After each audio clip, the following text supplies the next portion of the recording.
કેમ છો? મજામાં? સુવાક્યની દુનિયામાં, સુવિચારની દુનિયામાં આપનું સ્વાગત છે. મારા મિત્રો, એવું કહેવાય છે કે શીખવું તે આપણા જીવનનો બહુ મહત્ત્વપૂર્ણ ભાગ છે. શીખવાથી જ આપણે આપણા જીવનને વિકસિત કરી શકીએ છીએ. આવી જ કોઈ વાતને સુવિચાર તરીકે કોઈ અજ્ઞાતે ખૂબ સરસ રીતે લખ્યું છે. આજનો જે સુવિચાર છે તેનો વિષય છે શીખવું, લર્નિંગ. કોઈ અજ્ઞાતે લખ્યું છે કે શીખવું એ જીવનનો એક મહત્ત્વપૂર્ણ ભાગ છે. આપણું જે જીવન છે તે ફક્ત પ્રમાણપત્રો કે ડિગ્રીથી નથી ચાલતું, પરંતુ આપણું જે જીવન ચાલે છે તેમાં આપણા કૌશલ્યનો એટલે કે સ્કિલનો અને અનુભવોનો બહુ મોટો ભાગ છે. મારા મિત્રો, વાત ખૂબ જ સીધી છે, ખૂબ જ સરળ છે, એટલી જ મહત્ત્વની છે. અહીંયા જે વાત છે તે શીખવાની છે અને સાથે સાથે જીવન જીવવાની છે.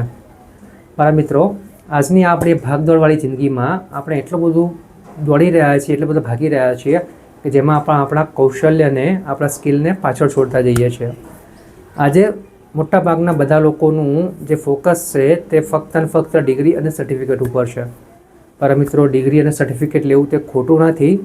જ્યાં ખરેખર જરૂરી છે, અમુક વ્યવસાય એવા છે કે જેમાં ડિગ્રી સર્ટિફિકેટની જરૂર છે તો તે ચોક્કસ જ લેવા જોઈએ.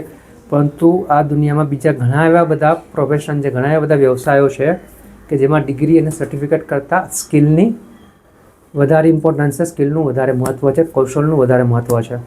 તો બસ મારા મિત્રો, આપણે આવી સ્કિલ ડેવલપ કરવી જોઈએ. આપણું જે કૌશલ છે એવી રીતે વિકસાવવું જોઈએ કે જેથી કરીને આપણે આપણા જીવનમાં આગળ જીવન જીવવામાં મદદ કરે. અને જ્યારે આપણે આપણી પસંદગીવાળી વસ્તુ કરીએ છીએ ત્યારે એમાં સ્કિલ, કૌશલ પણ ભળતું જાય છે. અને એક દિવસ એવો આવે છે જેમાં આપણે તેને કૌશલ્યપૂર્ણ રીતે એટલે સ્કિલફુલ રીતે આપણે કરી શકીએ છીએ.